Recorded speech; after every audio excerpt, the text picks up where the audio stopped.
doctor's in, because my hand becomes these things, and then now the fingers come out of that bit as well, because it's, the bit with the finger, and then there's the finger. Banned from the comments. Hello and welcome to tonight's episode of My Mum Said I Could Watch It. As you are seeing, I have moved the camera a bit to make it harder to see Hellraiser 2, because I like the videos to be held and hosted on YouTube. Other platforms are really for the arrogant. 1989, and this is it's not called Clive Barker's because it's directed by Tom Randall's Hellraiser 2, Hellbound. This is a very nascent period for me. I've gotten past really the so I'm probably 1989 was its release, so I'm realistically looking at 1990, 14. Oh, go on, Jeff. Just lend us it. Just lend us it. Oh, you know, I'm fine. It's going to be fine with it. It's that weird period as well. 1987 is seen. Many people will say that is a nexus year for creativity. I think that there was a lot of things that was concurrent and was able to reach a mass market at the same time. 1989 was when you started seeing this form into splatter punk, really very American thing. Clive Barker could have been part of that, arguably, but I'd argue he's British and that's not really what he was doing. He was more about body horror, which is more Canadian. And you also had Sandman.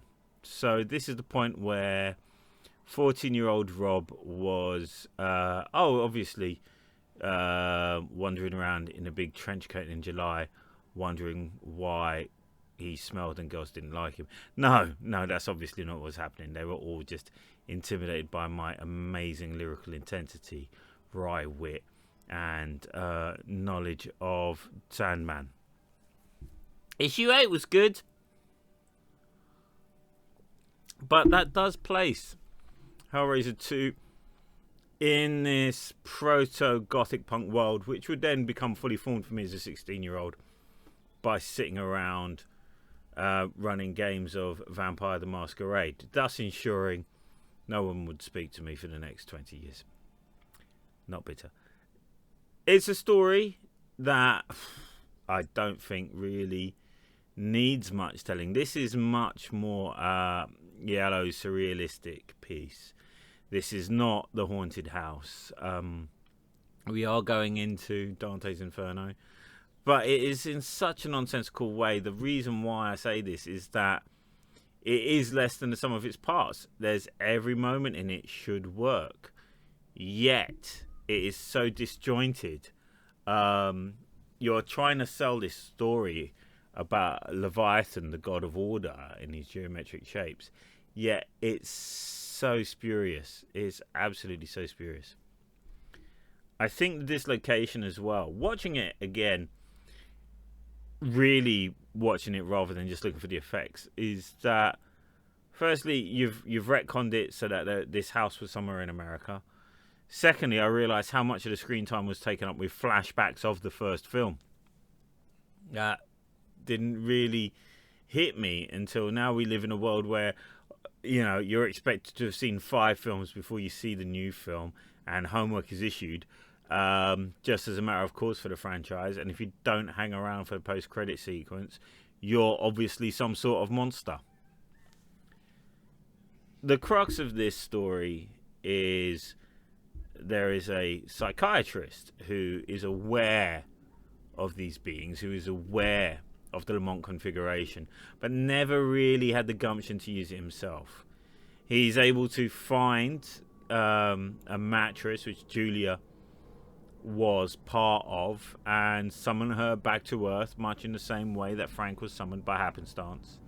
In the meantime, Kirsty has been deluded with the notion that her father is in hell. Of course, hijinks ensue.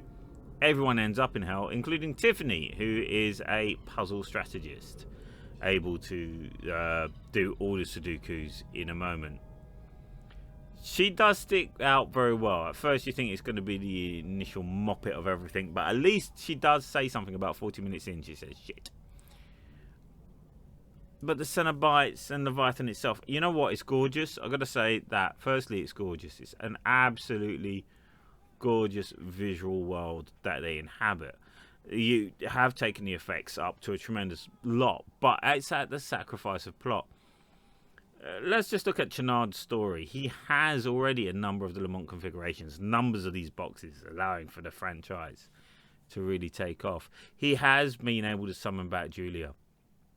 Yet, with all of this knowledge, he doesn't realise why what he's doing is going to just suffer. He's going to just suffer for it. Julia herself apparently is brought back as part of Leviathan's plan to turn him into a Cenobite. But this doesn't really... To what end and to what reason? People seem to die within hell on a whim. No one is actually seeing any amazing repercussions. Frank is there because he's able to see people put out but never actually have sex. So obviously he wants to have sex with his niece.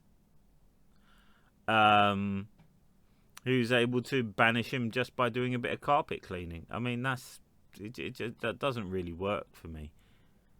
Again, it's all very Stella Artois, very well lit.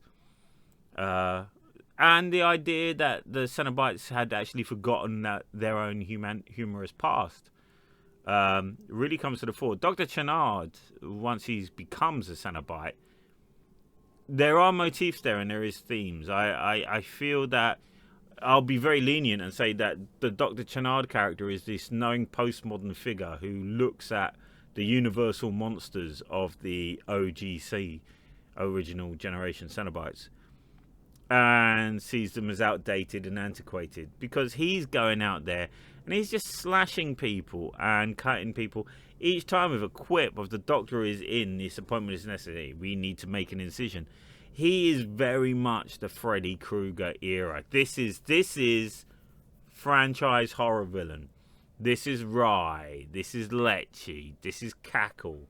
Whereas Doug Bradley's Pinhead is a creature of lore, Lore, and a being who seems quite taken aback once it's realised that it was a he, and he fought in a war, and he was a soldier. There's the little interchange. He suddenly looks to Kirsty with a smile as if he's going to die, but really, what is death within this? It becomes ultimately nonsensical, and I feel that it is the cracks within hell itself truly begin to show. I will say also that my relationship with this film developed off and on, well, rather than mythos itself, over a number of years. This is the film which ended up being my thesis. I did a course called Cyborgs and Psychopaths in 1992. Yes, Tom Mayhew, that was with a tuition fee paid for by the government and a grant. I banned myself, quite frankly, and I feel that I am part of your generation's downfall, given the fact that I was allowed to do that. The main premise itself was to compare and contrast Hellraiser with Neuromancer, to look into the idea that the internet of the Matrix world of William Gibson's Neuromancer was really just another version of Leviathan. Ultimately, it's supposed to serve your own needs, but an overload saturation of information. And I was writing this in 1997. Could lead to a psychosis and a dehumanization in a being. I mean, looking back at my essay, I do wonder about its floridness.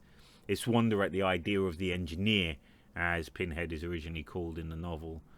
And do, even as I watch this now, think about the notion that, is it truly possible that humanity itself could be destroyed with the promise of some sort of handheld device where, through a few flicks and twicks as it lights up and moves and shows us animations, and the promise that it will give us every secret and that every desire that we want will be unlocked within the palm of our hand, could only lead to a civilization's downfall and division.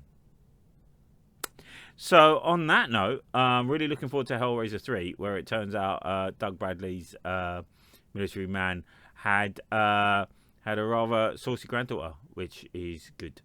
Until then, stay safe, stay well, and pleasant dreams. Night night.